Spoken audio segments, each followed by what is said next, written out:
del día final. Este fin de semana es nuestro último proceso de admisión, exámenes para las áreas de salud, incluye medicina humana. ¿Cómo estás? ¿Cómo te percibes? ¿Estás preparado? Deseo que sí. Bien, ese día del examen de admisión pone a prueba no solo tus conocimientos, sino también tu inteligencia emocional y sobre todo tu flexibilidad cognitiva. La intuición también forma parte del examen de admisión. Hay cosas que la lógica no puede explicar. Cuando no hay un argumento científico que te respalde, no está mal que uses también la intuición, como que lo que el corazón dice. Bien, hoy día vamos a terminar nuestro repaso de psicología, justo hablando de una corriente psicológica que le pone corazón, bien, que le pone intuición a la psicología y que ha sido muy criticada por eso justamente. Pero yo aquí vengo a reivindicar. Me refiero al psicoanálisis. El psicoanálisis es una importante corriente psicológica que todavía por hoy persiste. Ok.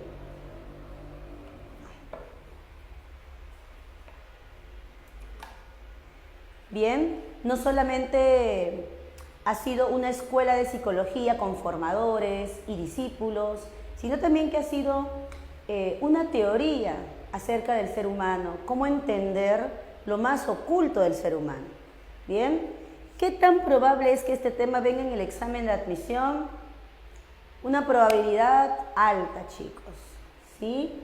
Junto con el tema de personalidad y con el tema de sexualidad. Yo me acuerdo haberte dicho que sexualidad es un tema que sí iba a estar en el examen de admisión y lo ha estado. Ha venido como pregunta para el área de ingenierías y puede repetirse lo mismo para el área de salud. Bien, así que vamos a ser muy holísticos, vamos a aprovechar el tema de psicoanálisis para repasar sexualidad, para repasar personalidad. Bien, empezamos.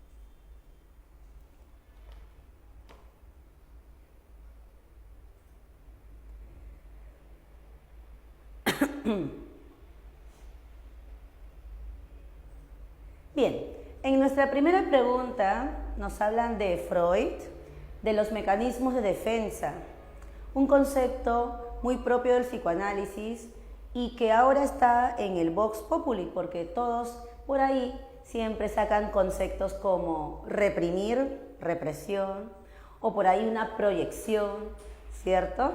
Y han venido de esta corriente. Muy bien, no solamente Freud habló de los mecanismos, también lo hizo su hija Ana Freud. Bien, nos dice también que estas estrategias de defensa son elaboradas por el yo. Recordando, tenemos a 3 agentes mentales: el ello, el superyo y el yo. Bien, el ello es instintivo, el superyo es moralista. El yo es el punto medio, es el agente racional.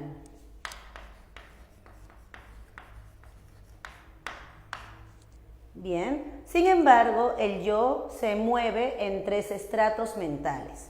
Tenemos un yo consciente, preconsciente e inconsciente. Cuando el yo está inconsciente, ahí es cuando elabora los mecanismos de defensa. Así que no es que la persona a propósito usa el mecanismo sabiendo, no se da cuenta que se está defendiendo. ¿Bien?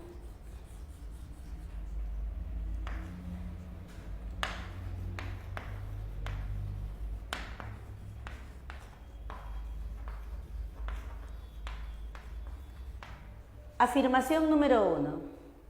La represión es el mecanismo de defensa más primitivo y consiste en distorsionar la realidad. Bien. Esta afirmación es mitad correcta. Sí es el mecanismo más primitivo. Es más, fue el primer mecanismo que Sigmund Freud descubrió. Bien, pero luego dice que distorsiona la realidad y no. Lo que hace la represión es olvidar la realidad, ¿sí? Olvidar. Si quisiéramos hablar de algún mecanismo que distorsione la realidad, tenemos el de la fantasía. Cuando la persona como que inventa una realidad que en sí no pasó. ¿Bien? Siguiente, la número 1 sería falso, ¿bien? Falso.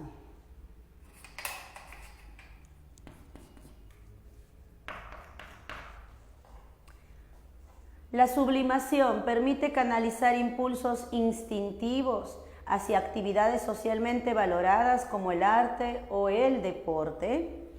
Eso sí, correcto. La sublimación es lo que está detrás de tu elección vocacional o profesional, ¿sí?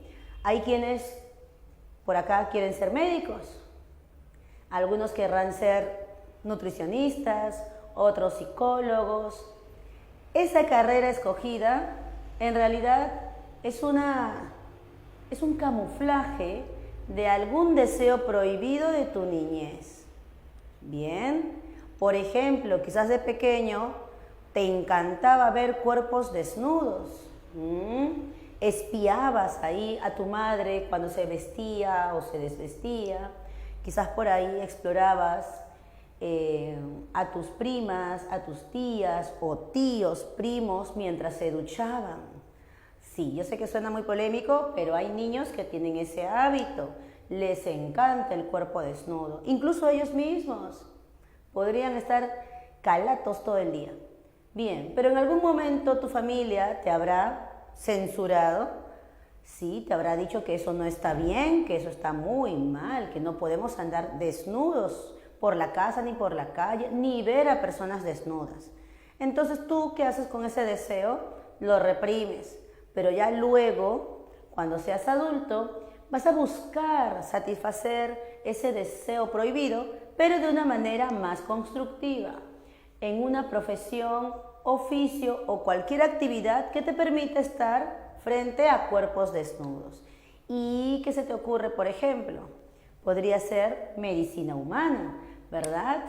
Médico, ginecólogo quizás, ¿cierto? Porque ahí el médico tiene que pedir a su paciente que se desnude, para que ya sea una revisión de las mamas o de repente una revisión de sus genitales, si es que hay alguna infección, ¿sí? Entonces es en esas tareas de su labor profesional donde satisface sus deseos prohibidos de niño.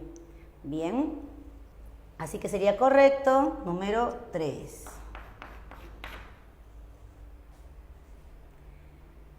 La proyección implica atribuir a otra persona pensamientos, deseos o sentimientos propios que resultan inaceptables para el individuo. Bien, la proyección es darle a otro una cualidad que yo tengo, puede ser una virtud, un defecto o también una necesidad. Supongamos que yo tengo hambre, pero no me atrevo a admitirlo. Lo que hago es proyectarlo en ti, decirte, se ve que tienes cara de hambre.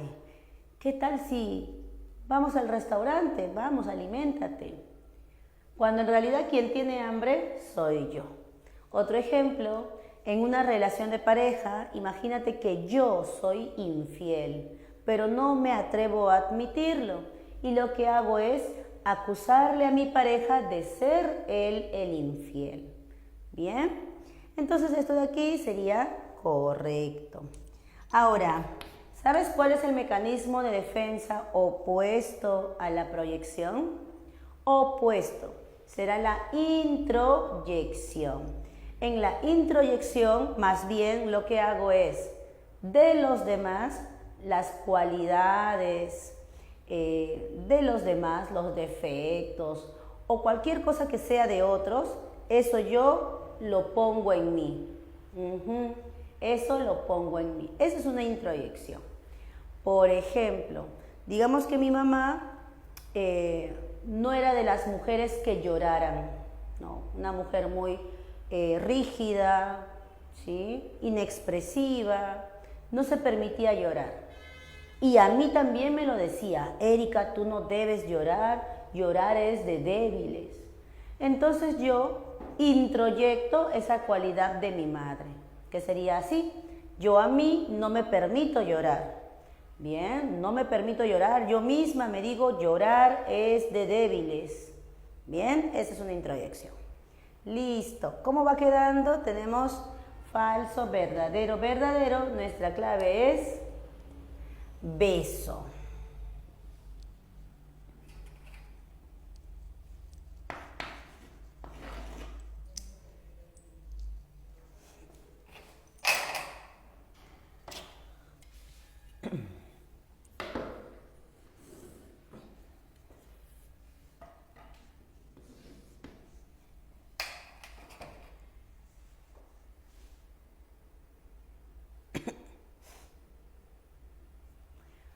Siguiente, igual seguimos en el psicoanálisis.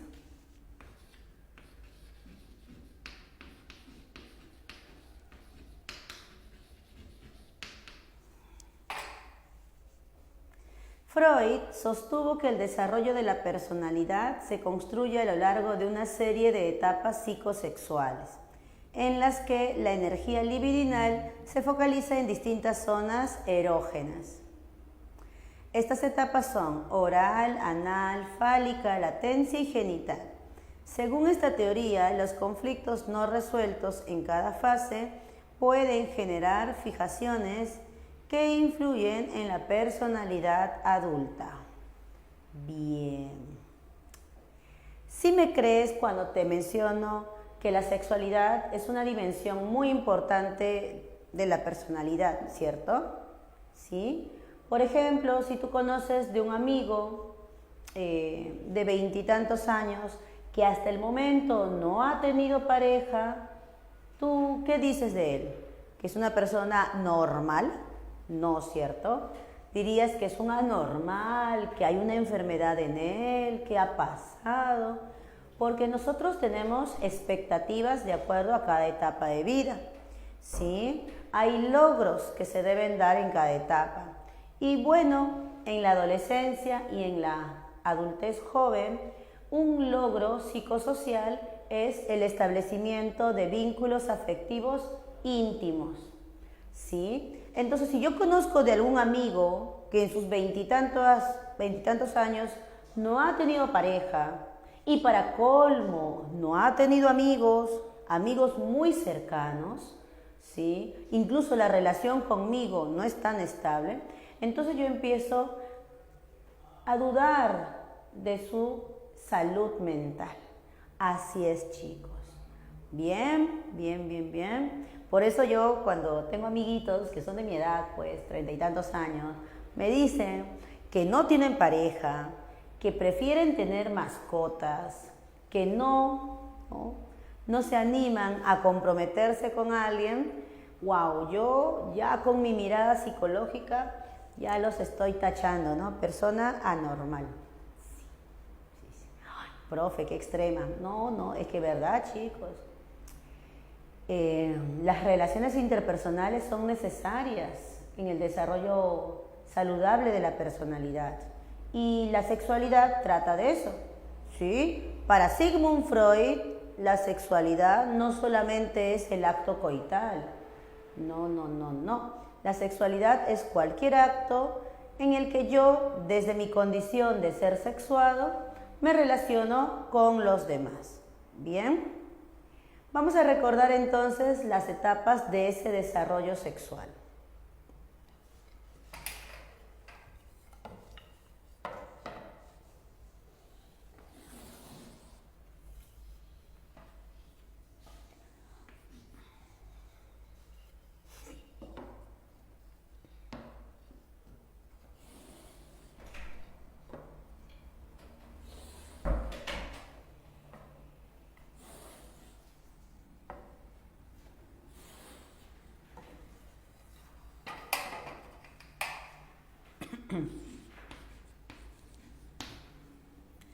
Bien, etapa de la sexualidad oral. Esta etapa va desde el nacimiento hasta el año y medio.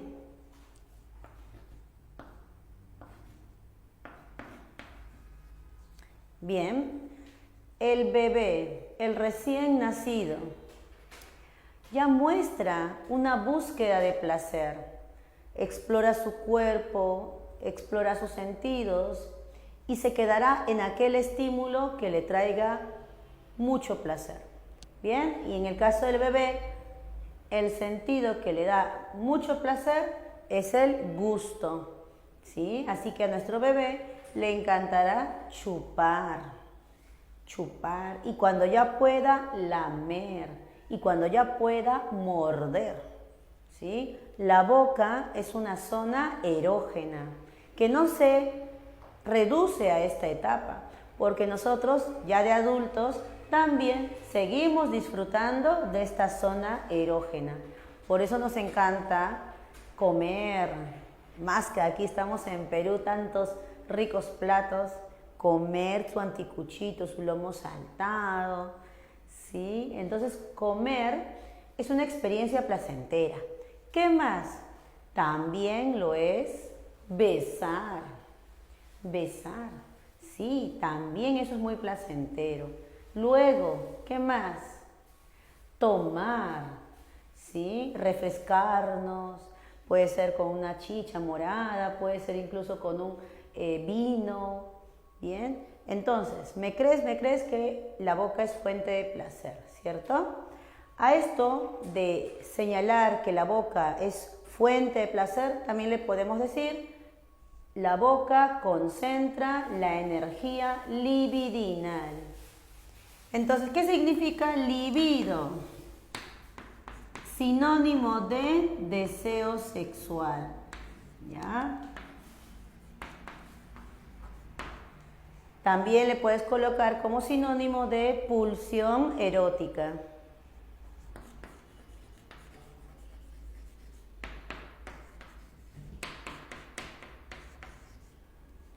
Bien, orientado hacia la boca.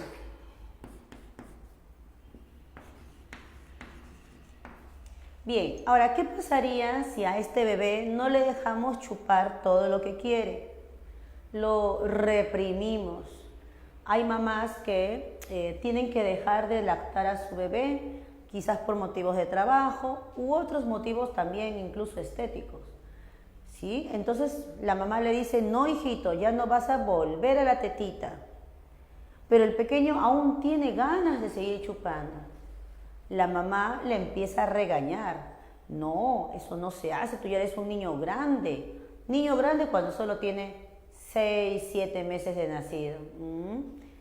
Es más, hay mamás que hasta le echan ají a la tetita para que el pequeño, cuando quiera chupar, se lleve pues la experiencia, ¿no?, del escozor, el picor en su lengüita, lo cual va dañando el vínculo con la mamá también y genera frustración en el bebé. Bien, esas experiencias van a constituir traumas, ¿sí? Y lo que resuelve el pequeño es, bueno, reprimir su deseo sexual, reprimirlo, pero inconscientemente ya está planeando su venganza. Cuando sea grande, cuando sea adulto, chuparé todo lo que no me han dejado chupar de chiquito.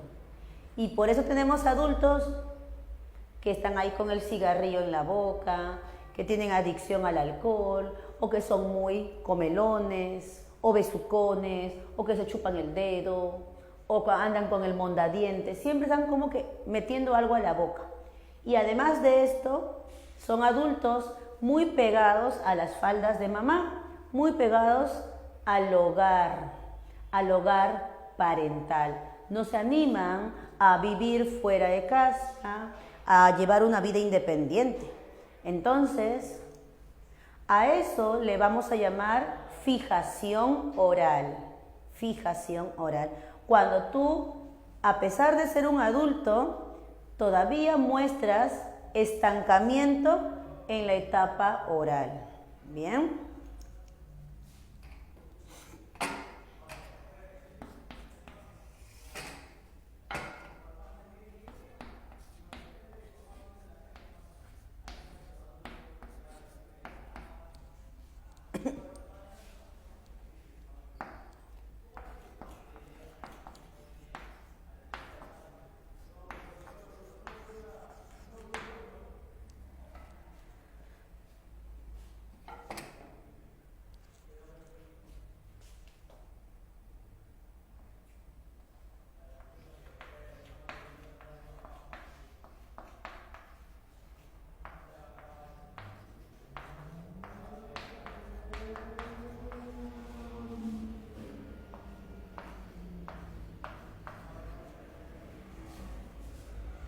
Listo. Ahora, como te vas dando cuenta entonces, en un adulto podríamos ver otro mecanismo de defensa que es la regresión. Ese adulto está regresando a una etapa pueril, a una etapa de bebé, con esa dependencia y con esas conductas compulsivas hacia la boca. ¿Bien? Lo saludable sería que esto pase sin mayor apuro, sin generar ansiedad y evoluciones a la segunda etapa sexual. Sexualidad anal. Va del 1 año y medio a los 3 años. Aquí el bebé, el infante, descubre una nueva zona erótica, una nueva zona placentera, el ano. Acá estoy viendo sus reacciones. ¿Cómo es eso? Soy ácaro de mi cama. Bien. El ano, chicos, es una zona placentera cuando se dilata, cuando se expande, ¿sí? Habrás tenido la experiencia alguna vez de ir al baño, luego de haber retenido, y al momento de expulsar las heces, si bien hay un cierto dolor, ¿verdad? También hay un cierto placer, ¿sí? Y en los bebés, en los infantes, ellos van a estar jugando con esta sensación, ¿sí? Los pequeños retienen las heces para luego expulsarlas con mayor placer, ¿sí? Ahora, ¿qué ocurriría si nuevamente los padres obstaculizan este proceso natural de disfrute? El niño puede desarrollar una de estas dos conductas. Conductas de mucha limpieza o de mucha suciedad, según la relación que hayan tenido con su ano y con sus heces. Bien, un ejemplo para que te des la idea es cuando el pequeño no decide cuándo expulsar las heces. Sus papás son los que lo obligan a expulsar cuando ellos quieran. Un ejemplo, digamos que la mamá le dice a su hijo, hijito, vamos a salir, ¿sí? Vamos a salir a pasear. Ve al baño, orina y defeca. Pero el niño dice, pero mamá, yo ahora no tengo ganas de ir al baño. Igual me vas al baño y me produces, porque luego en la calle, ¿a dónde te voy a llevar a orinar y defecar? Así que en este momento te sientas ahí y si no haces, no salimos. Entonces mira, el pequeño no está gobernando su cuerpo a su antojo, a su deseo, sino que viene un adulto y lo dirige. Estas situaciones van a traumar al pequeño, ¿sí? Este es un ejemplo de las tantas situaciones que podrían afectar al niño. ¿Listo? Entonces, ¿cuál será la fijación posible en esta etapa? Las conductas compulsivas hacia el control, ¿sí? Exagerada limpieza, exagerado orden o también todo lo contrario, ¿sí? Conductas ligadas, como te decía, al caos, a la suciedad, al desorden en general.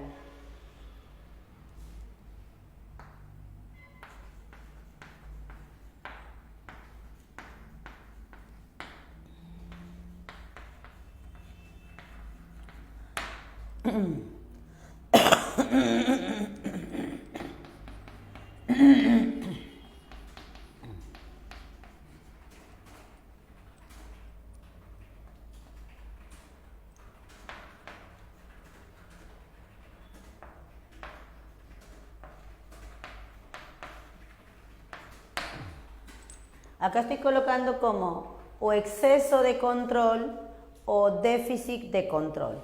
¿Bien?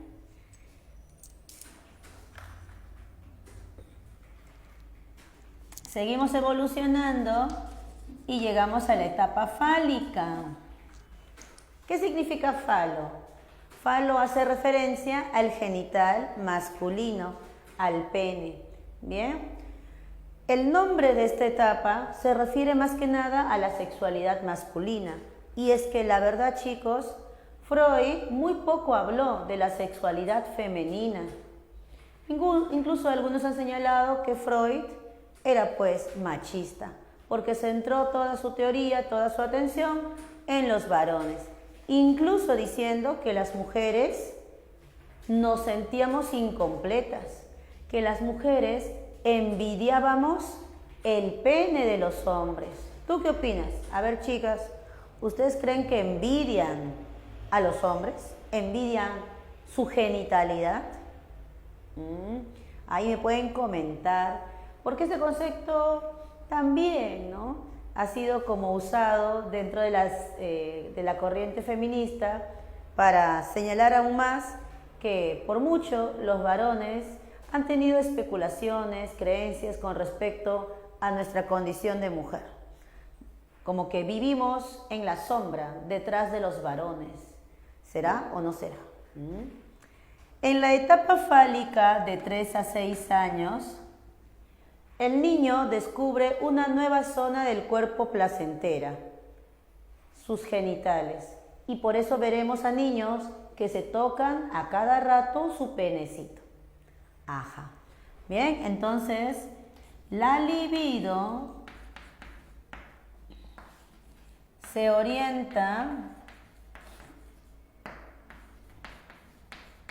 a los propios genitales, el niño hacia el pene y bueno, podemos incluir también a las niñas, ellas hacia su vagina, hacia su clítoris. ¿Bien?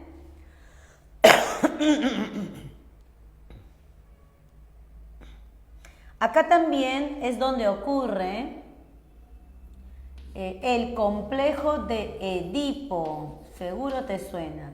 El complejo de Edipo toma de referencia la obra de Edipo Rey, ¿sí?, donde Edipo, termina enamorándose, casándose incluso con su madre, ¿cierto? Ese mismo fenómeno se tomará también a la explicación de la conducta infantil. Los niños de 3, 4, 5 años como que se enamoran, se dejan maravillar por la figura materna. Yo podría, sí, avalar ello.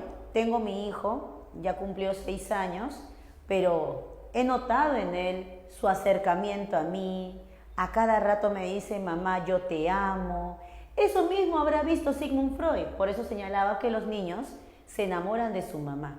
Además que, te cuento, Freud también admitió de pequeño haberse enamorado de su madre, ¿sí?, porque su madre era muy joven y era muy hermosa. ¿Bien? ¿Será o no será cierto? Bueno, vamos a asumir que sí en esos comportamientos de acercamiento hacia la madre. Bien, Y en el caso de las niñas podemos notar algo similar. Sería el complejo de Electra. La niña se enamora de su papá. Ahora, ¿qué pasaría si los padres no saben manejar bien esto? Digamos que el varón, el papá, comienza a discutir con su hijo por la mamá. Lo bota, vete de acá, ella me pertenece. Y viene el hijo, no, ella es mía, mi mamá, ella me ama más a mí que a ti. Se generan choques entre el padre y el hijo, ¿sí? Donde claro está, pues el padre va a ganar, ¿cierto? Porque él es la figura adulta, el que reparte los castigos. Pero el niño ya sabes qué va a pasar, se va a quedar traumado, lastimado. Eso podría ocasionar problemas en su masculinidad. Lo mejor sería simplemente que papá ceda a la madre, que le permita a su hijo tener momentos a solas con la mamá. El niño solito se va a dar cuenta que no puede competir con papá, que no lo puede odiar, porque también lo ama. Entonces, en ese conflicto entre amarlo y odiarlo, resuelve mejor reprimir su deseo por la madre para luego ya en la etapa adulta encontrar a una mujer, a una pareja que sea como su mamá. Y para conseguirla, él tendría que ser como su papá. Entonces, en vez de ver al papá como un contrincante, ve al papá como un modelo de conducta masculina al que él debe parecerse. ¿Te das cuenta? Así estamos construyendo una identidad de género, ¿sí? Una identidad sexual donde yo abrazo mucho más mi sexo y mi género, en el ejemplo masculino. ¿Bien? Ahora, por ahí seguro surgirán algunas preguntas. ¿Y qué pasa si en la casa no tengo papá? Pues eso va a afectar la construcción de tu masculinidad. ¿Bien? Y del mismo modo si en tu hogar no hay figura materna. ¿Y cómo se hará en caso de los homosexuales, de personas homosexuales? Justamente Freud señalaba que la homosexualidad viene de una fijación en la etapa fálica. De una fijación aquí. Claro, el no haber tenido figura paterna, en este ejemplo, ¿no? O el haber tenido rivalidades con la figura paterna, hará que el muchacho no desarrolle bien su sexualidad. Puede haber entonces el surgimiento de una homosexualidad o también puede darse el caso que se vuelva muy promiscuo. Entendemos la promiscuidad como un libertinaje sexual, ¿ya? También ese problema puede darse.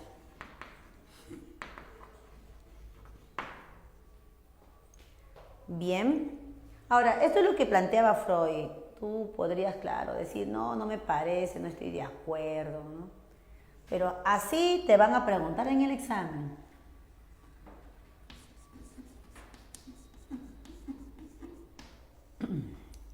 Luego, de 6 a 11 años.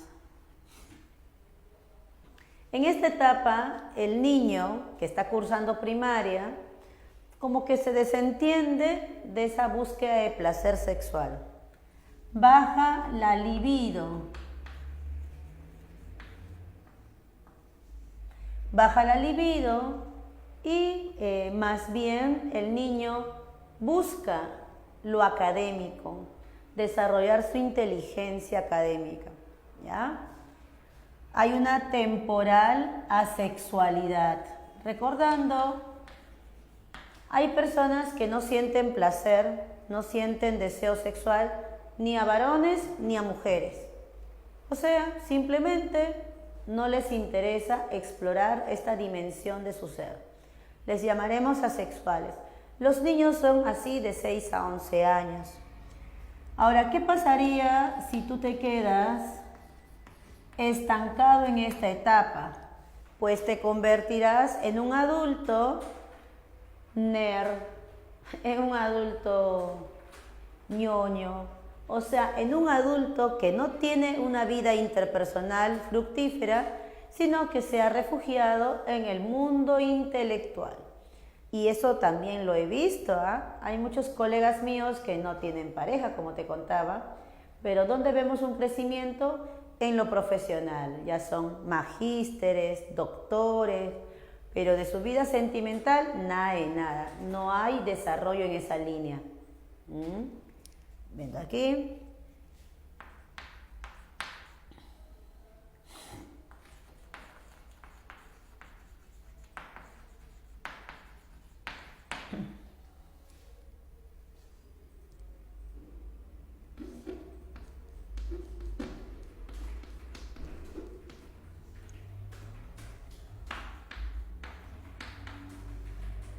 Y la última etapa del desarrollo psicosexual es la genital, que se parece mucho a la etapa fálica, porque vamos a hablar también de la zona erógena genital, pero ya no hacia mí mismo, sino hacia los demás.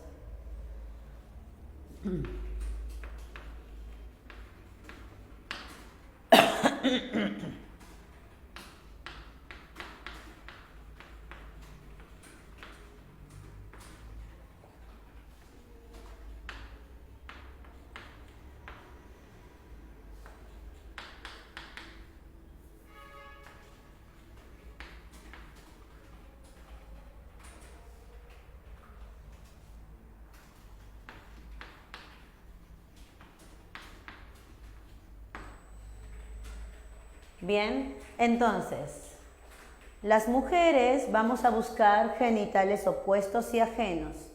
Voy a buscar los genitales de un varón y los varones buscarán los genitales de una mujer. Y por eso es que entablamos relaciones de pareja. Y por eso también deseamos un encuentro sexual coital. Bien, así que chicos, a tu edad lo esperado es que ya tengas relaciones sexuales coitales. ¿Cómo te va en eso?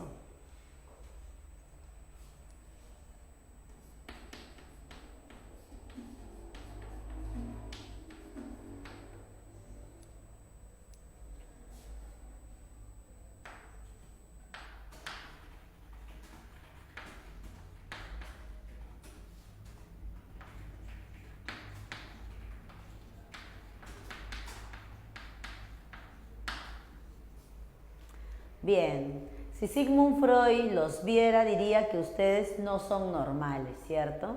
Diría que ustedes tienen alguna patología sexual, porque muchos lo que hacen es postergar sus deseos sexuales por estudiar más, lograr el ingreso a la universidad. Para Freud eso no tendría sentido. Tú eres un ser adolescente muy hormonal. ¿Cómo no vas a querer satisfacer esos deseos sexuales? ¿Cómo es posible que prefieras los libros que satisfacer tu deseo sexual con alguien?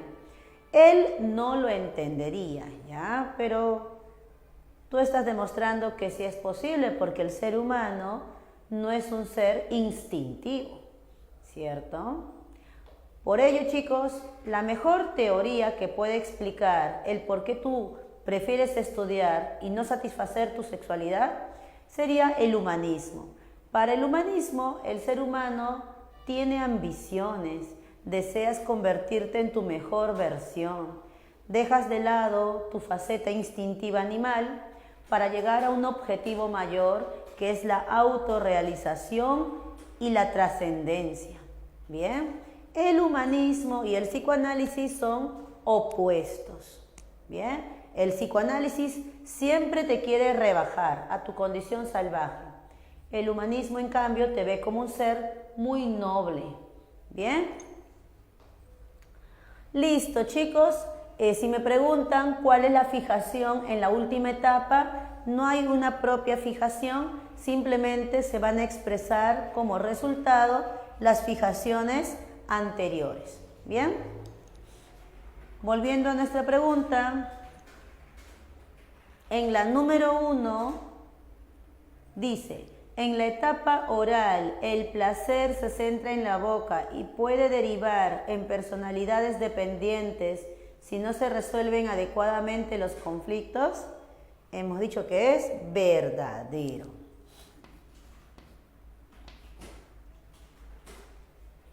La etapa anal se asocia al control de esfínteres. Un exceso de exigencia puede dar lugar a rasgos obsesivos o rígidos. Exacto, exceso de control. Verdadero. La etapa fálica se relaciona con el complejo de Edipo y Electra, donde el niño o la niña dirige su afecto hacia el progenitor del mismo sexo.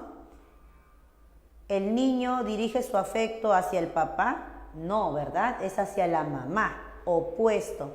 Sería falso. Nuestra clave es verdadero, verdadero, falso. La E, la E. Enano, muy bien. Chicos, vamos a sumar un dato más, ¿ya? Vamos a relacionarlo con los 3 agentes. Cuando nosotros nacemos ya con el ello instalado.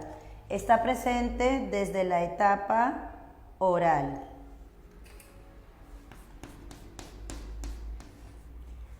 Luego vamos creciendo y vamos entendiendo la realidad. Y aparece el segundo agente, el yo, aproximadamente por aquí. Y ya por último nos vamos dando cuenta de que la sociedad tiene sus reglas y yo las adopto. Bien, no quiero ser desaprobado por la sociedad. Aparece el agente super yo aproximadamente en la etapa fálica. ¿Ya? Por aquí lo pondré. En la etapa fálica aparece el super yo. Y así ya tenemos para los 6 años la estructura completa de la personalidad. Placer, realidad y moral. ¿Bien?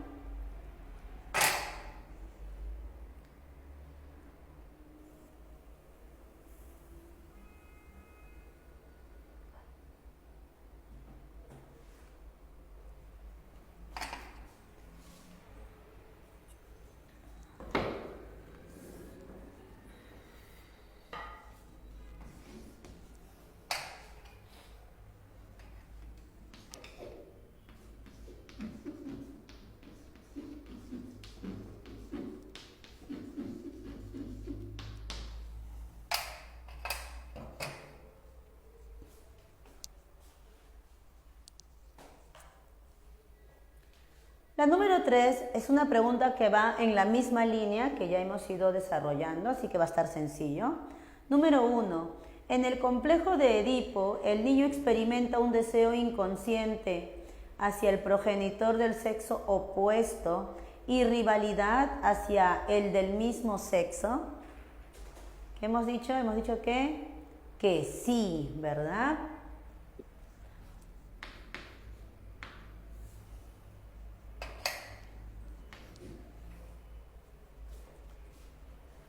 Dos, la resolución adecuada del complejo de Edipo implica la identificación con el progenitor del mismo sexo. Si queremos resolver bien el complejo de Edipo, entonces debemos identificarnos con el progenitor del mismo sexo, ¿verdad? El niño se enamora de su mamá. Para resolver esto bien, el niño comienza a copiar la conducta del padre para ya en la adultez tener de pareja a alguien que sea como la madre. Sería verdadero.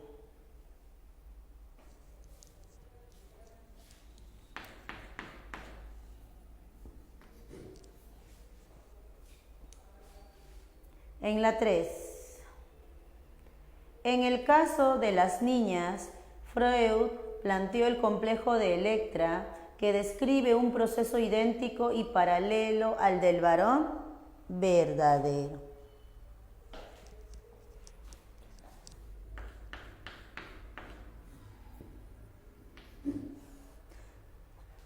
Pero hago la aclaración, ¿ya? Freud se centró más en el complejo de Edipo, ¿ya? El complejo de Electra no ha sido tan trabajado por él, sino más bien por su discípulo Carlos Jung. Muy bien, ya lo tenemos, la clave es avión.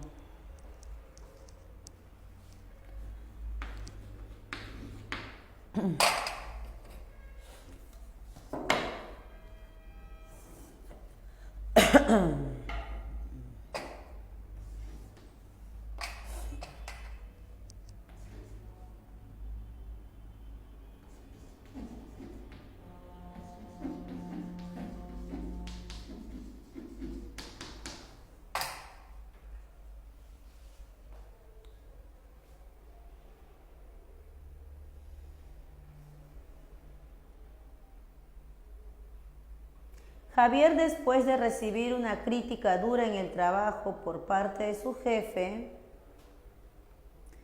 llega a casa y empieza a discutir fuertemente con su hermano menor por un tema insignificante.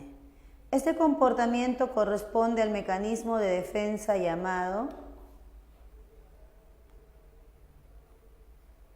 desplazamiento. excelente, desplazamiento, muy bien. Así es, correcto. ¿Dudaste con alguna? Vamos a revisar las demás, ¿ya?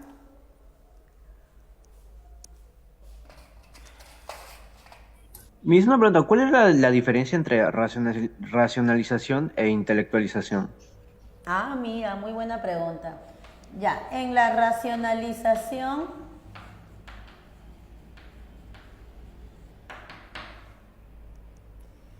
lo que hacemos es dar una excusa. Una excusa. Excusarnos para justificar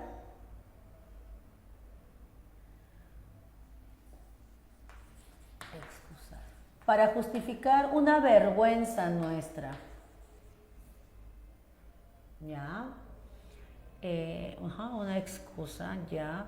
Y te vas a dar cuenta que es una racionalización porque la persona no para de explicar. Te da muchas explicaciones para justificar algo que hizo o algo que no hizo.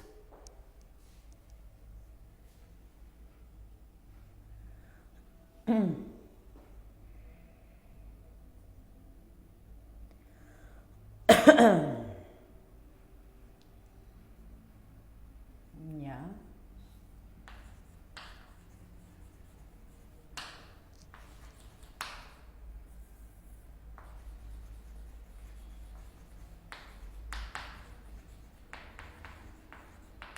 En cambio,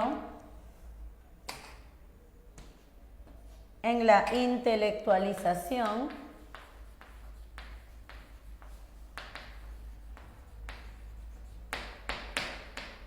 la persona lo que hace es definir conceptos, dar teoría científica.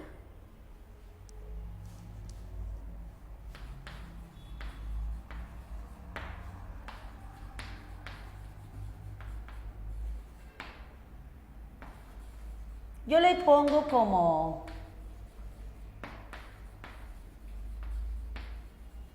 floro académico, ¿ya? Te florea con tecnicismos. Por ejemplo, tú le preguntas al paciente, ¿qué es lo que usted siente por su hermano? Y te hace esta exposición. Bueno, los hermanos son integrantes importantes en una estructura familiar nuclear. Mira, ahí nomás ya se fue por las ramas, pero dándote ¿qué? Una teoría, un desarrollo académico. No está respondiendo la pregunta y lo que hace es definir lo que es el hermano. Otro ejemplo. ¿Y usted está enamorado de esa persona? Para empezar, ¿qué es el enamoramiento? ¿Qué es el amor? Bueno, según Erich Fromm, el amor es un arte que debe ser cultivado, que no se nos ha dado de manera connatural. Para Robert Stenberg, el amor es la suma de 3 requisitos: intimidad, pasión y compromiso. ¿Qué está haciendo otra vez? Se va por las ramas hablándote del concepto del amor con teorías académicas. No está contestando la pregunta. ¿Se entendió? ¿Sí? Sí, muchas gracias. Muy bien. Y yo he podido ver muchos casos así en consulta. Como yo atiendo, bueno, o atendía, porque ahorita estoy en stand-by, a muchos profesionales. Los profesionales usan bastante el mecanismo de la intelectualización. No te responden las preguntas incómodas, las preguntas que tienen que ver con emociones. Te meten su teoría. Pero recuerda, cuando un psicoanalista observa eso en su paciente, lo interrumpe, le hace ver que se está defendiendo con ese mecanismo. Bien. Listo, aquí sería desplazamiento. Me preguntaba si dudabas con otra. Ahí tenemos, por ejemplo, regresión. Ya sabes qué es la regresión. Es cuando volvemos a una etapa pueril, a una etapa infantil.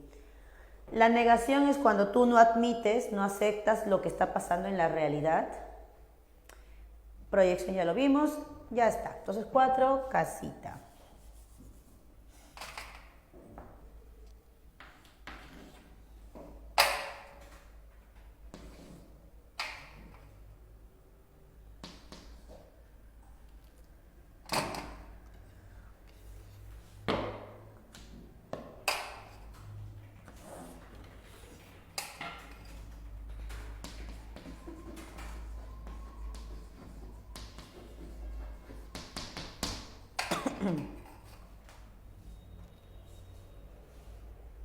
Sofía ha tenido una semana complicada en la universidad. Durante una clase la profesora le pregunta por la definición de un concepto que Sofía estudió la noche anterior. En ese momento no recordaba la palabra exacta, pero unos segundos después, al hacer un esfuerzo mental, logra recuperarla y responder correctamente. Según la teoría psicoanalítica de Freud, este tipo de contenido mental pertenece al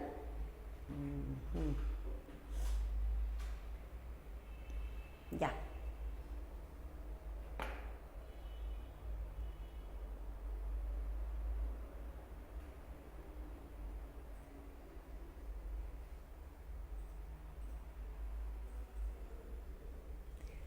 Bien, en la primera teoría de Freud, donde habla del iceberg, compara nuestra personalidad con ese bloque de hielo. Un iceberg muestra solo la puntita al exterior, ¿verdad? Eso que nosotros mostramos al exterior se va a llamar el consciente. Lo que nosotros no mostramos se va a llamar preconsciente e inconsciente. Tenemos el preconsciente.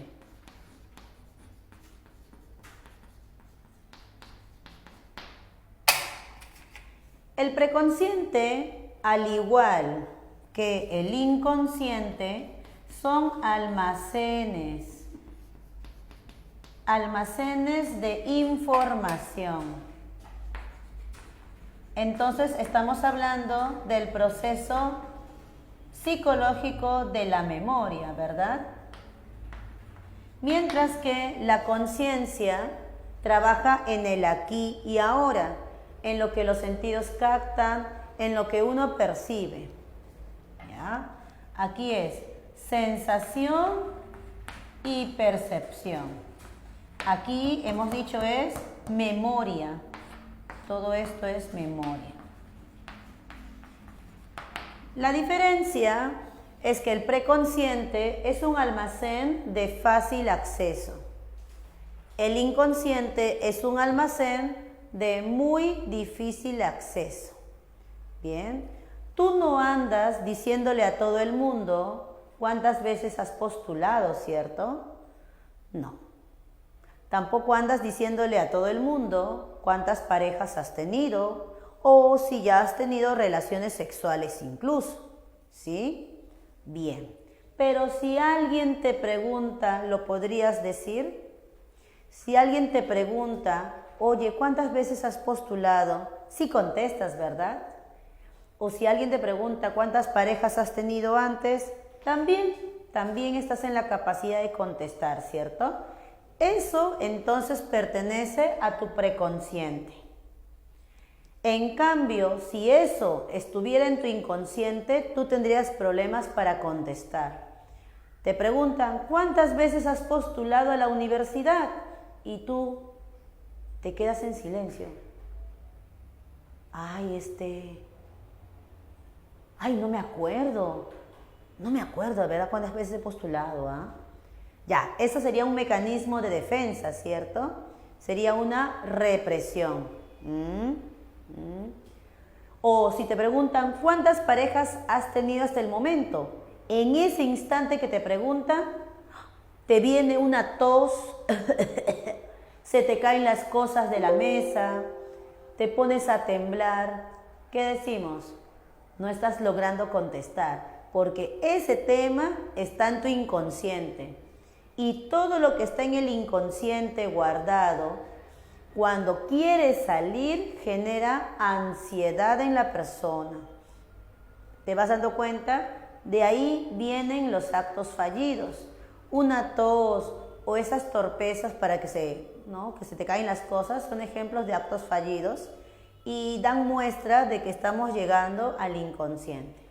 Bien, en el casito le hacen una pregunta a Sofía.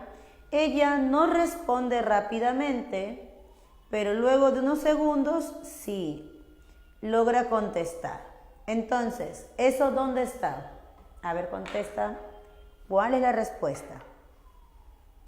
Número 5,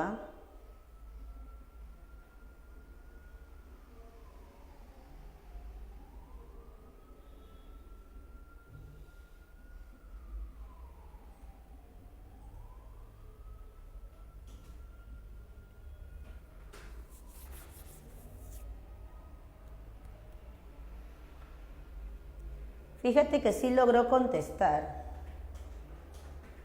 Solo demoró unos segunditos.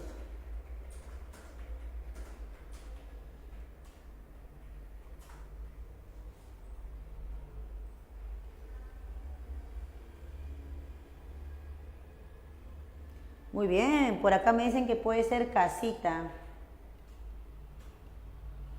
Correcto, es casita. Ay. Estará en el preconsciente. Muy bien.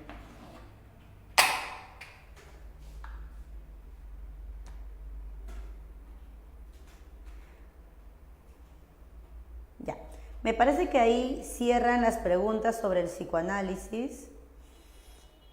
Voy a aprovechar para dar el cierre. Bien. Tomémoslo de acá. Voy a regresar a la pregunta 2. Bien. En la etapa oral, ¿los padres necesitarán educación sexual? ¿Tú qué piensas? ¿Qué es para ti la educación sexual integral? Es un derecho, ¿sí? Forma parte de tus derechos sexuales y reproductivos. Los padres que acaban de tener un hijo han de recibir una charla sobre planificación familiar. Señores, ¿están bien con ese único hijo? van a desear más hijos y los padres pensarán al respecto. Bueno, pienso que ya suficiente con un hijo. Muy bien, señores, entonces hay que optar por algún método anticonceptivo, ¿sí? Incluso podría ser ya un método anticonceptivo, ¿no? perenne. ¿Como cuáles? Podría ser una ligadura de trompas, podría ser una vasectomía, ¿sí?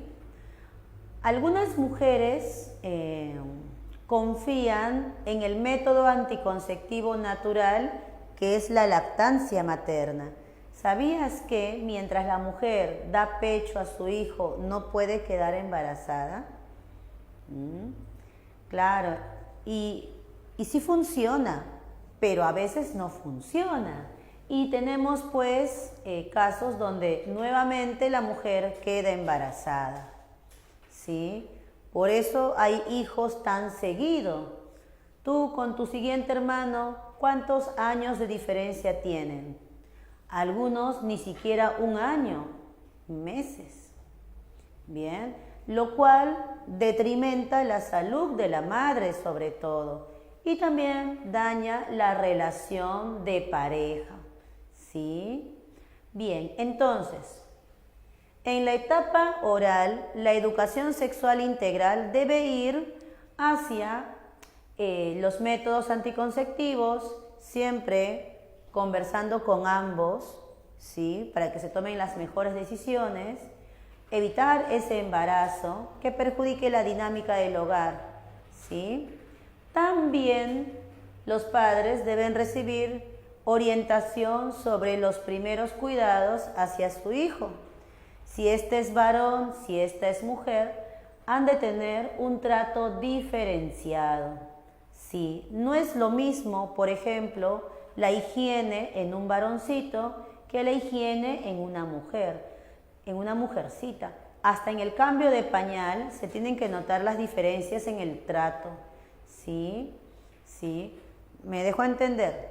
Cuando ya nuestro pequeño está en la siguiente etapa, fase anal, los padres deben permitir la autonomía de su niño, ¿sí? Dejar que ese niño vaya controlando su propio cuerpo. Por ejemplo, que él avise cuando quiere defecar y que él mismo también aprenda a limpiarse, que tenga una buena relación con su cuerpo. Ahí va a estar el foco.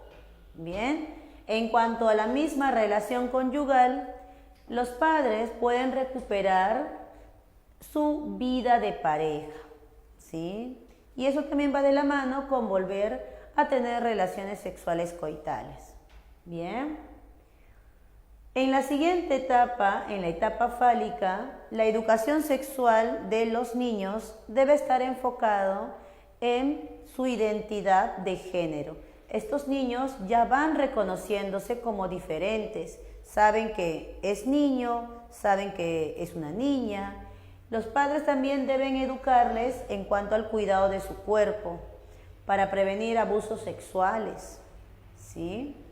Y cuando ya estamos en la etapa de latencia, los padres van a educar a sus hijos en cuanto a información sobre cómo se hacen los bebés, ya no eso de la cigüeña, no sé, que la abejita, esas historias no, sino información científica, podemos ya usar los términos propiamente, relaciones coitales, penetración, espermatozoides, óvulos.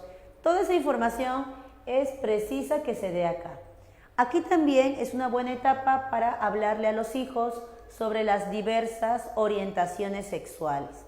Existen personas homosexuales, heterosexuales y demás. Los niños lo entienden. Y ya cuando estamos en la etapa genital, la educación sexual debe ir dirigido a la prevención de embarazos precoces, a la prevención de ITS. Los adolescentes deben saber que su función erótica no necesariamente va de la mano con una función reproductiva El adolescente puede disfrutar del acto sexual coital sin tener que ya reproducirse. No deseamos embarazos adolescentes porque eso interrumpe tu desarrollo académico y te resta oportunidades laborales y acrecienta la pobreza. Bien, tú como adolescente puedes disfrutar de la sexualidad si conoces los métodos anticonceptivos y también los métodos de prevención de ITS. Y sobre eso fue la pregunta en el examen de ingenierías. ¿Qué métodos anticonceptivos conoces? Hay una diferencia entre métodos anticonceptivos y métodos de prevención de ITS. Como su nombre dice, un método anticonceptivo evita un embarazo. Tenemos desde métodos naturales hasta métodos más elaborados. Por ejemplo, un método natural es la abstinencia. También el método del ritmo, ¿sí? El método del moco cervical o el método de la lactancia, dar pecho. Bien, otro tipo de métodos anticonceptivos son los dispositivos intrauterinos, los métodos hormonales. Bien, ¿qué más? Tenemos también lo que era la ligadura de trompas, la vasectomía. En cambio, en métodos para evitar enfermedades de transmisión sexual, el mejor será el preservativo, ¿sí? El condón cumple doble función, previene embarazos y previene ITS. Y solo cuesta 5 soles, chicos. Entonces no hay excusa. ¿Bien? ¿Bien? O si no, lo otro es que adoptes la abstinencia, que no tengas nada de nada. ¿Bien? Con eso no hay riesgo de ningún tipo. ¿Listo?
Bien, María es una joven de 21 años que acude a terapia porque sufre ataques de pánico cuando debe hablar en público.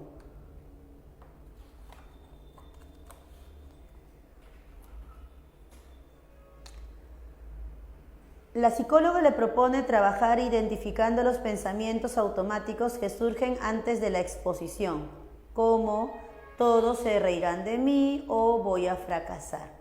A partir de ellos le enseña a reemplazarlos por interpretaciones más realistas y positivas. Además, le pide registrar sus pensamientos y emociones en un diario para analizar los patrones que mantienen su ansiedad. Ese tipo de intervención corresponde al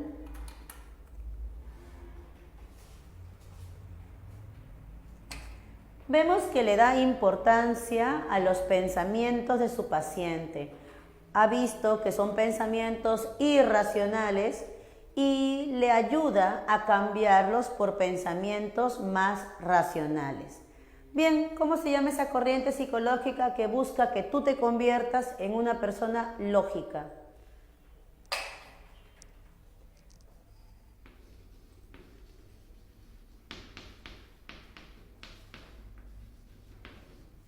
Bien, será el cognitivismo, ¿listo? Tenemos como representantes a Piaget, quien hablaba de los esquemas mentales y del conflicto cognitivo. Tenemos a David Ausubel, quien menciona que uno aprende razonando, deduciendo. Tenemos a Brunner, quien decía que uno aprende razonando inductivamente. Bien, y tenemos a Flavel, quien menciona que es posible controlar de manera lógica nuestra forma de aprender. La clave sería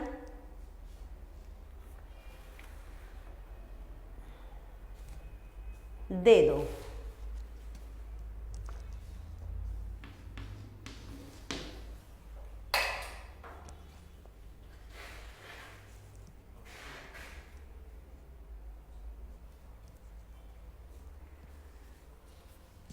Número 7. Es otra pregunta de enfoques.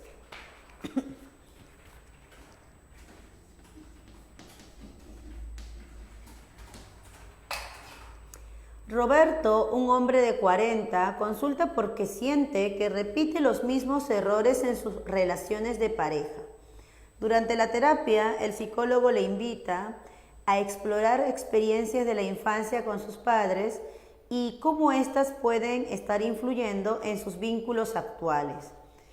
En las sesiones, Roberto empieza a darse cuenta de que busca parejas que reproducen la distancia emocional que sintió con su madre. Muy bien. Aquí vemos muchos aspectos.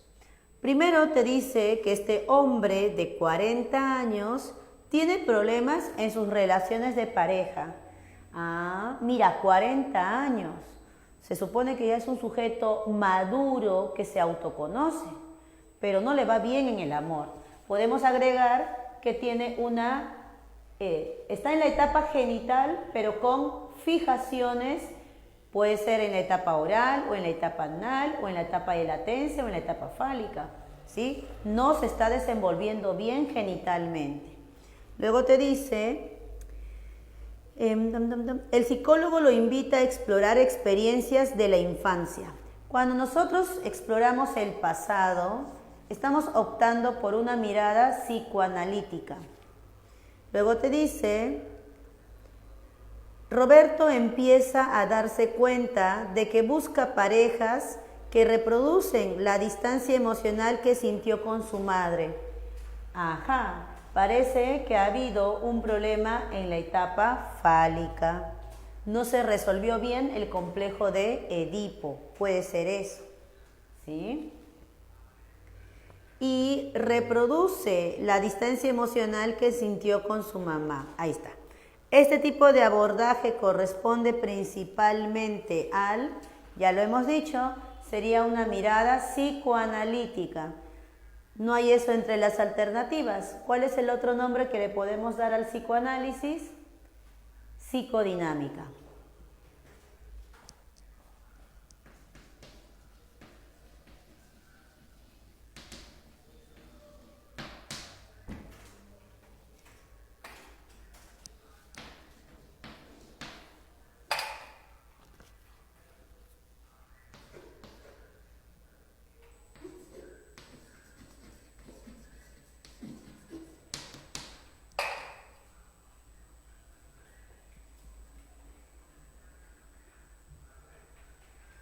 Lucía viajó a Iquitos para conocer la selva amazónica.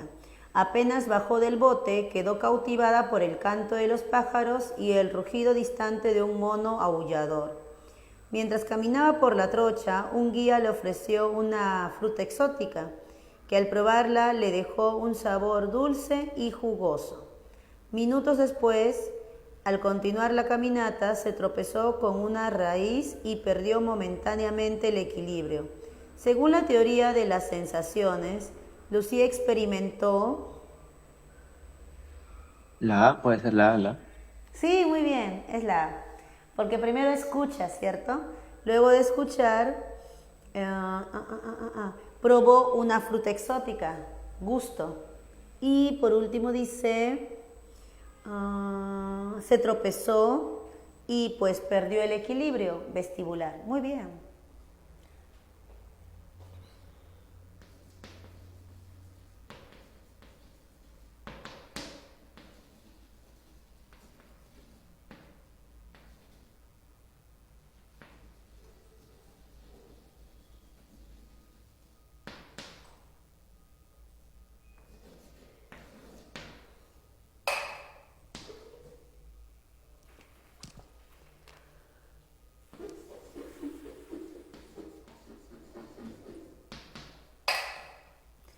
Valeria decidió inscribirse en clases de danza contemporánea. Durante los ensayos se concentraba en mover sus brazos y piernas de manera coordinada, siguiendo el ritmo. Bien, se concentraba en mover los brazos. ¿Eso qué sería? Sinestésica. Exacto, muy bien. Sensación sinestésica o llamada también kinestésica. Luego, tras una hora de práctica, empezó a experimentar un cansancio generalizado en todo su organismo, que le hizo sentir pesadez. Ese malestar general del cuerpo se considera una sensación... Sinestésica. Exacto, sinestésica. Muy bien. Por último, un ejercicio que implicaba giros rápidos le hizo perder el equilibrio y tuvo que detenerse para recuperar la estabilidad. Laberíntica. Exacto. Sensación vestibular o llamada también laberíntica o llamada también estática. Así también se le llama, estática. Bien, la respuesta sería beso.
La teoría del apego de John Bowlby sostiene que la relación temprana del niño con su figura de apego influye en su desarrollo emocional y social posterior.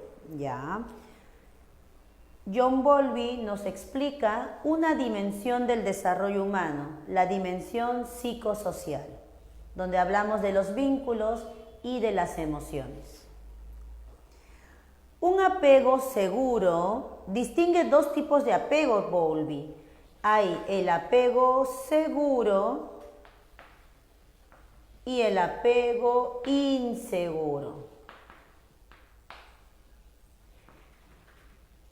En el apego seguro, el infante explora el entorno sintiéndose protegido, mientras que un apego inseguro genera ansiedad, evitación o resistencia.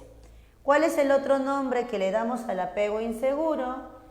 Le llamamos ansioso, ¿ya? Apego inseguro o apego ansioso. Y puede ser de 3 tipos. Apego evitativo,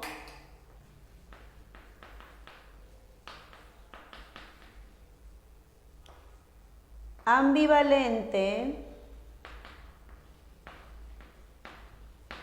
y desorganizado.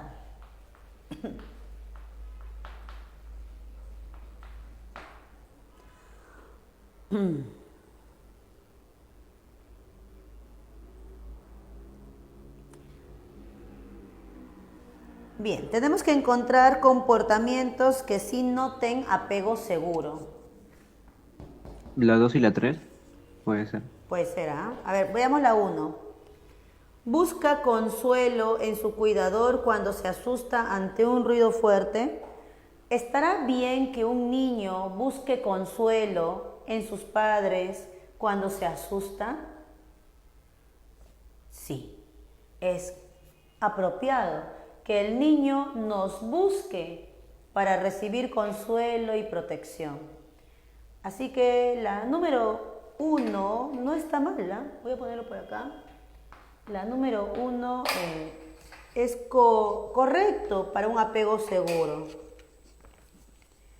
2. Explora libremente un parque sabiendo que su mamá está cerca. Sí, también es correcto. Cuando un niño se siente muy conectado con su madre, con su padre, se anima a explorar, porque sabe que si algo le ocurriera, hay quien pueda cuidarlo.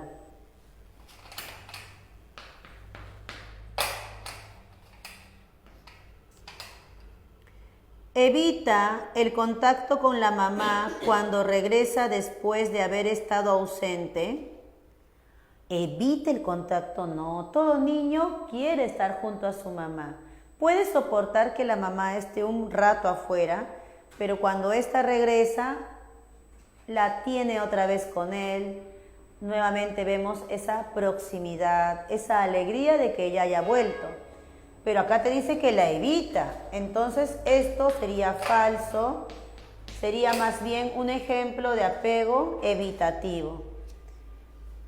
Sonríe y muestra alegría cuando la figura de apego reaparece. Sí, se alegra cuando la mamá o el papá vuelven a casa.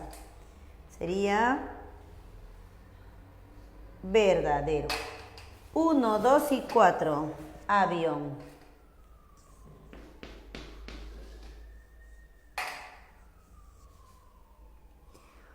Once. Ya, la 11 es otro tema, es memoria.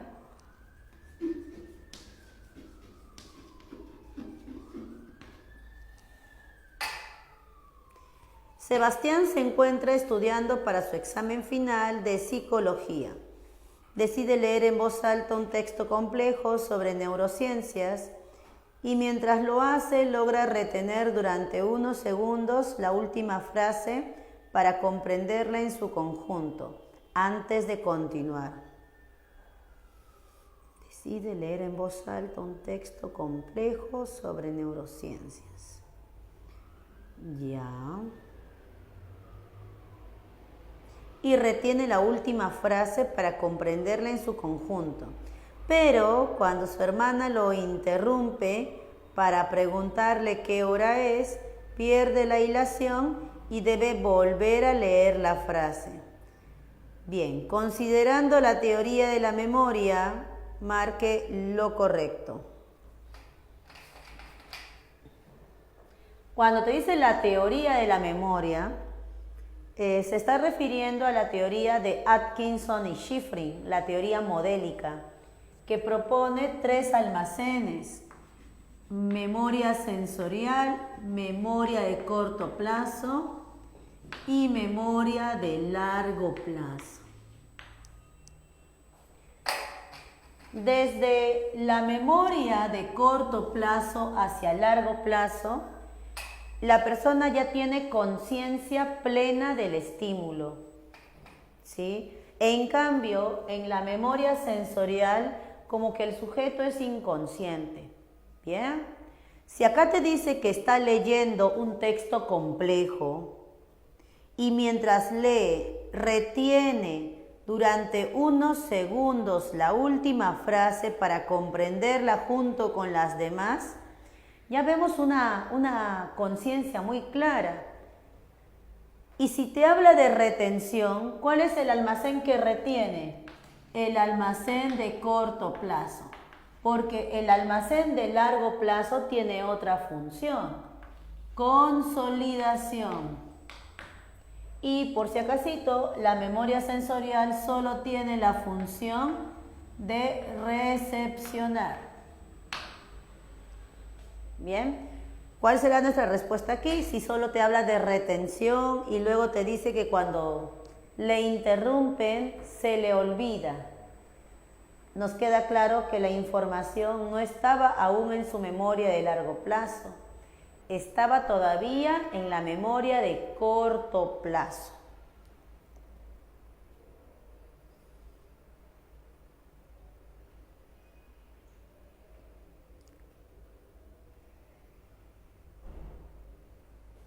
Bien, sería casita. ¿Por qué no pudo ser la A? Porque en la A dice, usa la memoria de largo plazo para retener. No, la memoria de largo plazo no es para retener, es para consolidar. La B, el proceso de Sebastián se explica por la función de la memoria sensorial. No puede ser sensorial, porque él ya está actuando con voluntad y conciencia. D. El olvido ocurre porque la memoria a largo plazo es vulnerable a cualquier tipo de distracción. ¿La memoria a largo plazo es vulnerable a cualquier tipo de distracción? En absoluto. Como la memoria de largo plazo ya está consolidada, diremos que difícilmente hay un olvido. E. La interrupción de su hermana afecta principalmente la memoria icónica. Nada que ver porque la memoria icónica pertenece a la memoria sensorial y es de tipo visual, cuando aquí más se está usando el oído. Muy bien. 12. Nuestra pregunta de sexualidad.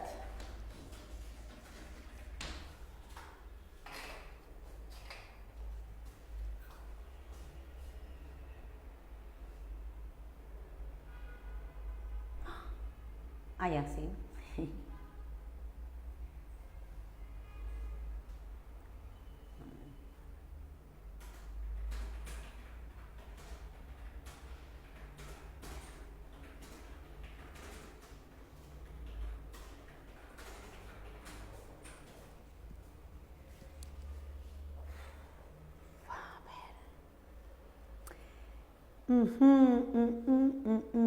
Ya, empecemos con lo más fácil. Orientación sexual.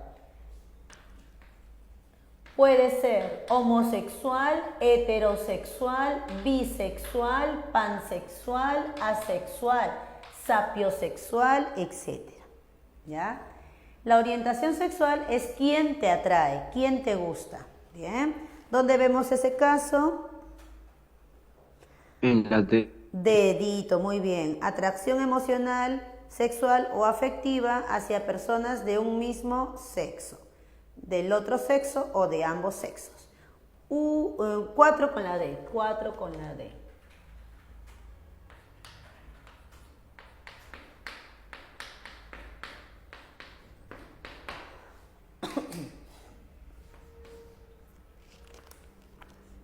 Luego vamos con identidad de género. ¿Cómo tú te percibes? ¿Cómo tú te sientes en base a tu sexo?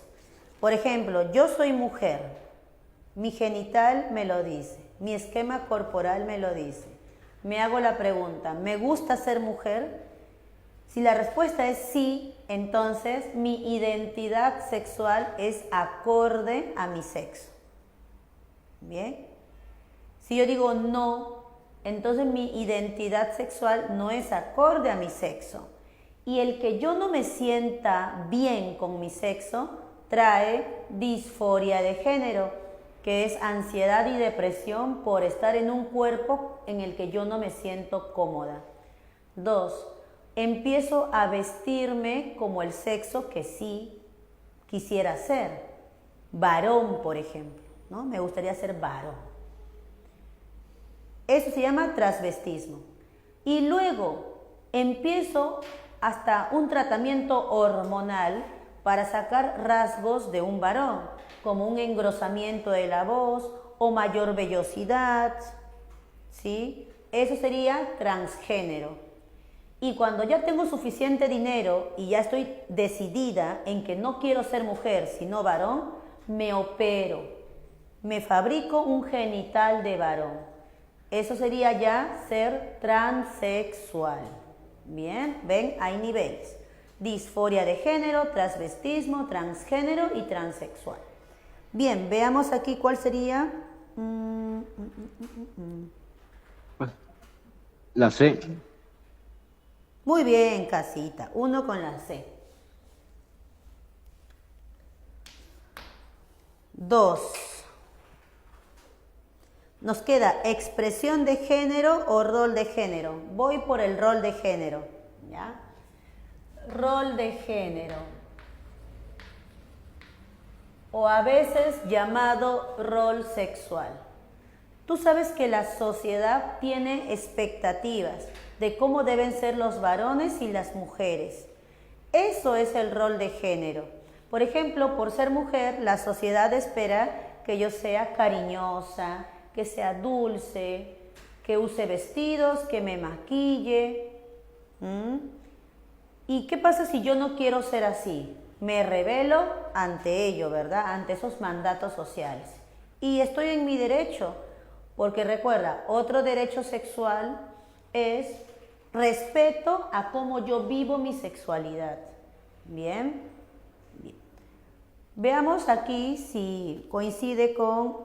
¿Qué nos queda? La B. A o la B. Ya. Mira, como te dice rol de género, acá está 3, ahí está. El rol de género es lo que la sociedad espera de ti, ¿cierto? Lo que la sociedad espera de ti, las expectativas que la sociedad tiene de ti. Sería entonces conjunto de normas, expectativas y estereotipos. ¿Ya? 3 besos. Ahora, si tú quieres seguir eso, bien. Si no, no. Entonces tú ya ves cómo expresas tu género.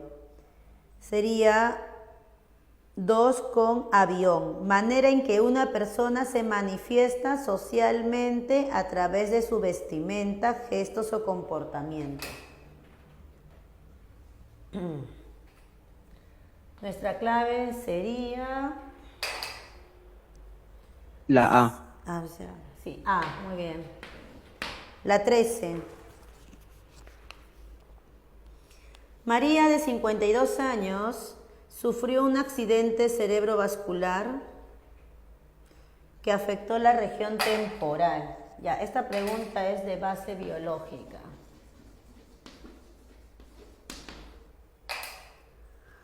Se dañó el lóbulo temporal del hemisferio izquierdo.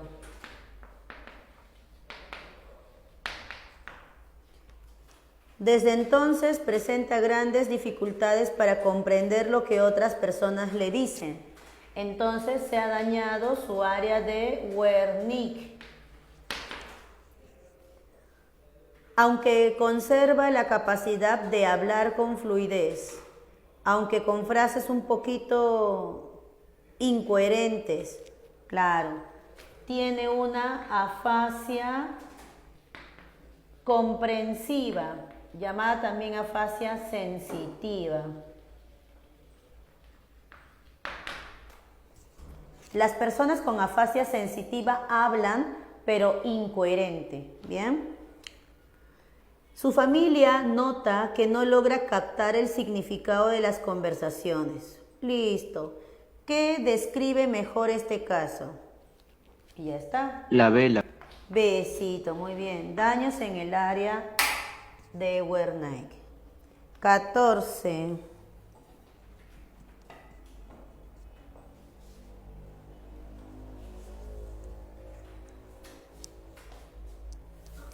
Ay, ya. Vamos a ponerle así con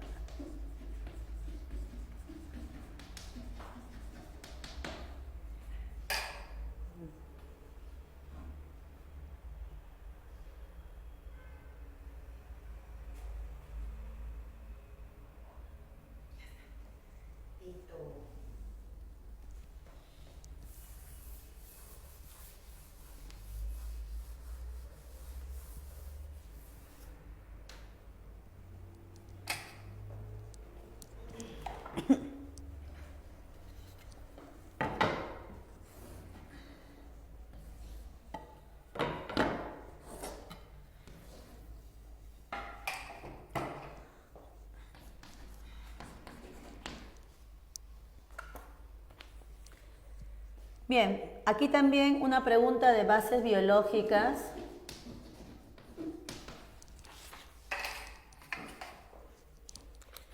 Pedro, de 67 años, sufre un golpe y desde ello tiene problemas para coordinar sus movimientos. La coordinación de movimientos se hace con el cerebelo. Claro que también participa el lóbulo frontal, área motora primaria. Ya, lo pongo igual, ¿ya? Área motora primaria. Área motora del lóbulo frontal. Tiene dificultades para caminar y se le observa una postura inestable. Además, su escritura se ha vuelto temblorosa y su tono muscular es más débil de lo habitual. Sí, se están centrando en las funciones del cerebelo. Equilibrio, coordinación, precisión motriz. Así que la respuesta ha de ser la la A. Exacto, avión. Muy bien, chicos, están listos para el examen. 15. Esta pregunta es de bases sociales.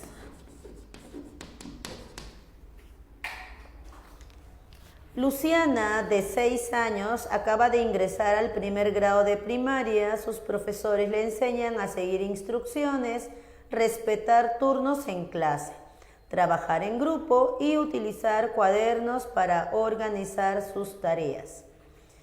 Ya.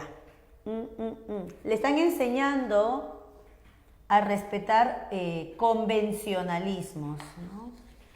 Respeto a las reglas. Eso forma parte de una función educadora.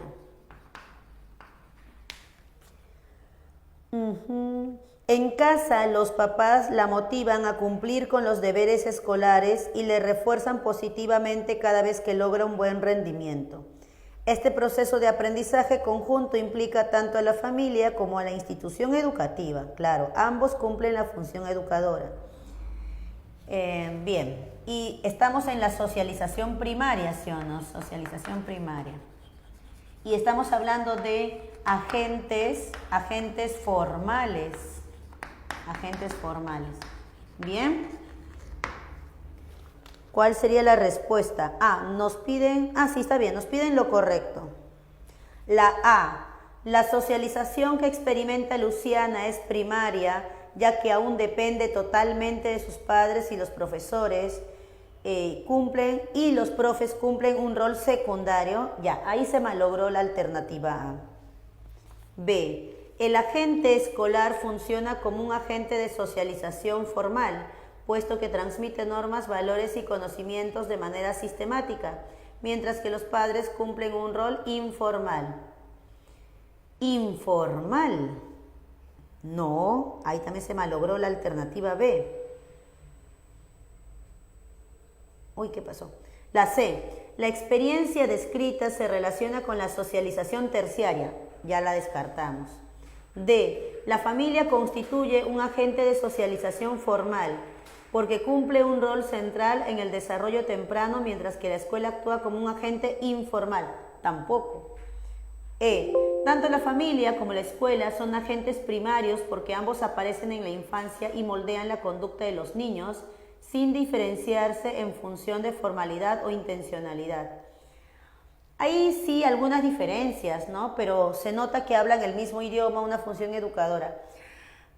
Me quedaría con la EA.